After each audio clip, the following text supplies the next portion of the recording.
You are watching Business and Culture Talk.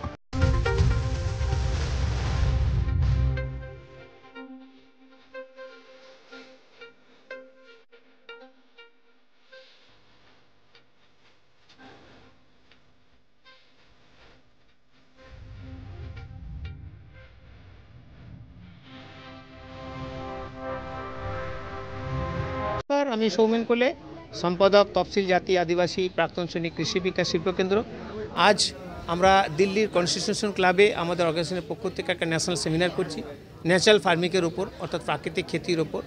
আজকে আমরা দেখেছি যে আজকে পশ্চিমবঙ্গ তথা ভারতবর্ষের স্বাস্থ্যের উপর কী হাল আছে। আমরা দেখেছি এটা আজকে পশ্চিমবঙ্গ তথা ভারতবর্ষে যদি আমরা 20 সাল 30 সাল পিছনে চলে যাই, তখন যতগুলো হসপিটালের পাশাপাশি নার্সিংহোম ছিল, আজকের সংখ্যাটা কয়েক গুণ নয় কয়েকশো গুণ বেড়ে গেছে।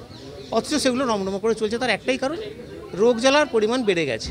তো রোগ জ্বালার পরিমাণটা বেড়েছে কোথা থেকে?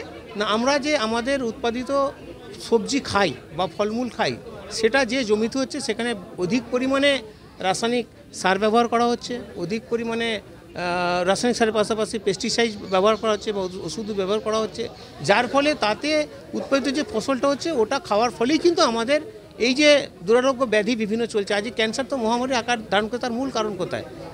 একটাই ভাবতে হবে যে যতক্ষণ না আমরা ন্যাচারাল ফার্মিং বা প্রাকৃতিক খেতির দিকে জোর দিচ্ছি, ততক্ষণ কিন্তু এটা চলতেই থাকবে। এর থেকে মুক্তি পাওয়ার জন্যই কিন্তু এইটা আমাদের অর্গানাইজেশন পশ্চিমবঙ্গের পাশাপাশি নর্থ ইস্টও কাজ করে, পুরো ভারতবর্ষের কাজ শুরু করা হয়েছে। ধাপে ধাপে এটা এগোবে অন্যান্য স্টেটও। সেটাকে লক্ষ্য রেখেই কিন্তু আমরা পশ্চিমবঙ্গতে প্রায় 100 জন আধিকারিক বা পদাধিকারী যারা আছে প্রত্যেক ডিস্ট্রিক্ট থেকে নিয়ে আমরা আজকের এই প্রোগ্রামটা করছি। জয় শ্রী শম্ভু, নমস্কার। Please like, subscribe, and share video.